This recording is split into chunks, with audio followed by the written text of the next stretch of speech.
Əgər pul birbaşa xoşbəxtliklə əlaqəlidirsə, o zaman niyə maddi imkanları çox olan insanların da tez-tez narazı, stressli və ya boşluq hissi yaşadığını görürük? Niyə bəzi insanlar maddi baxımdan rahat olsalar da həyatlarından zövq almırlar? Bu suallar bizi bir nöqtəyə gətirib çıxarır. Ola bilsin ki, pulun xoşbəxtliklə əlaqəsi düşündüyümüz qədər düz xəttli deyil. Bu suallara uzun illərdir cavablar axtarılır və tapılan nəticələr çox vaxt insanın gözlədiyindən daha mürəkkəb olur. İlk baxışdan pulun insanı xoşbəxt etməsi məntiqli görünür. Axı pul insanın əsas ehtiyaclarını qarşılayır.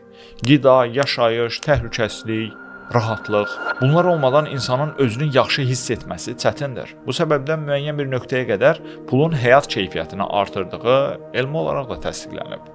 Maddi sıxıntı içində yaşayan insan daim stres altındadır və bu stres uzun müddətdə həm psixoloji, həm də fiziki sağlamlığa ciddi zərər verir. Ancaq maraqlı olan isə bundan sonra başlayır.